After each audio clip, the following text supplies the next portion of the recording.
생활연구소 플러스 더 현명한 하루를 위해. 여러분, 혹시 이런 경험 있으신가요? 앉았다가 일어나면 무릎에서 뚝, 계단을 내려올 때 딱딱, 걷다 보면 두두둑 하는 소리까지. 처음에는 별거 아니겠지 하고 넘어가지만 반복되다 보면 불안해지죠. 이거 혹시 관절에 이상이 있는 건 아닐까? 퇴행성 관절염이 시작된 건 아닐까? 이런 걱정 한 번쯤은 해보셨을 겁니다.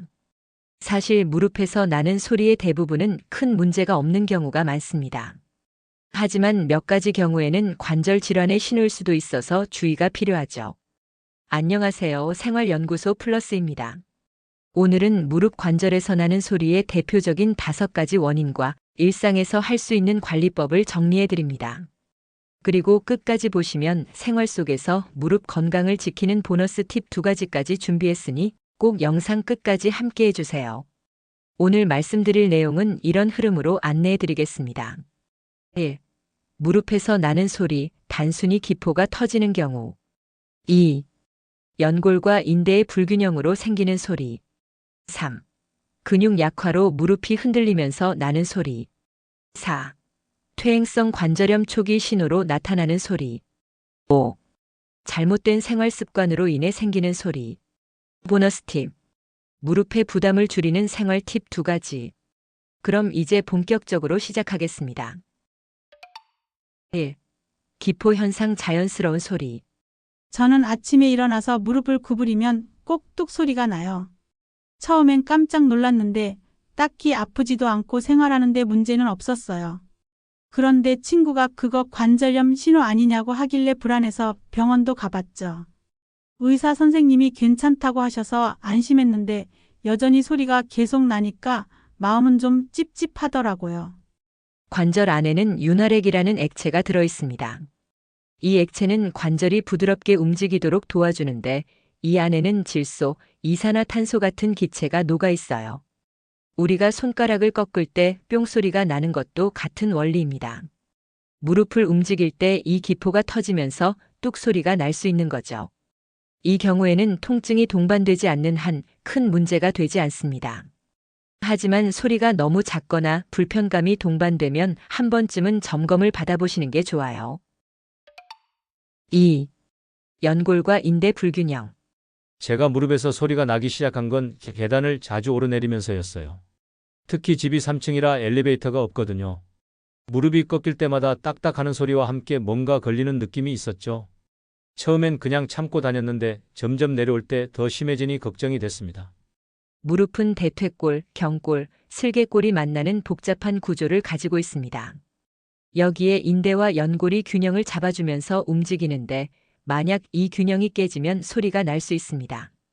예를 들어 연골이 닳아 표면이 매끄럽지 않거나 인대가 늘어나면서 관절 움직임이 어긋나면 딱딱하는 소리가 나는 거죠. 이 경우는 단순 기포 현상과 달리 점점 불편감이 커질 수 있어 주의가 필요합니다. 3. 근육 약화와 무릎 불안정성. 저는 젊을 때부터 운동을 잘 안 했어요. 그런데 50대 후반이 되니까 근육이 빠진 게 확 느껴지더라고요.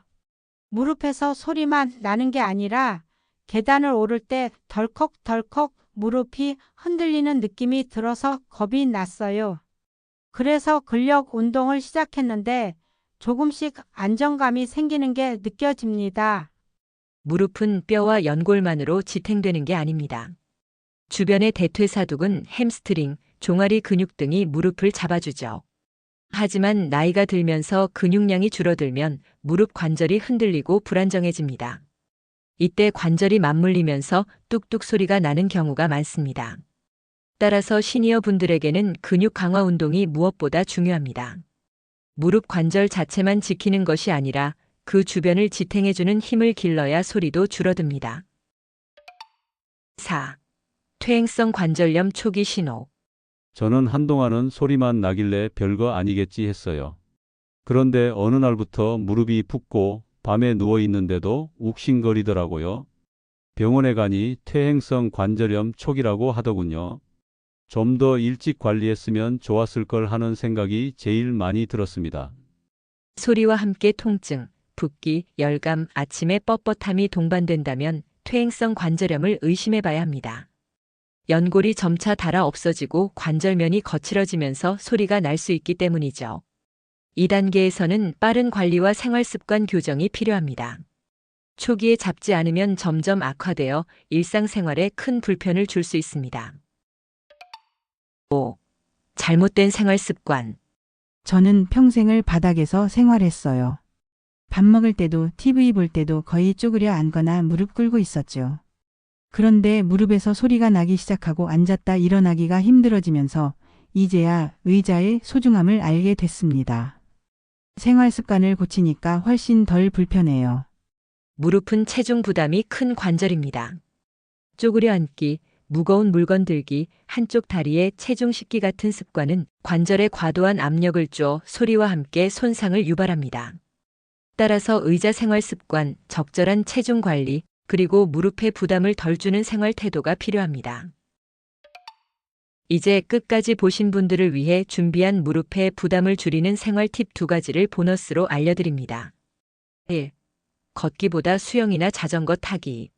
무릎에 체중을 실지 않고 운동하는 게 핵심입니다. 수영은 물속에서 부력이 몸을 받쳐주기 때문에 관절 부담을 크게 줄입니다.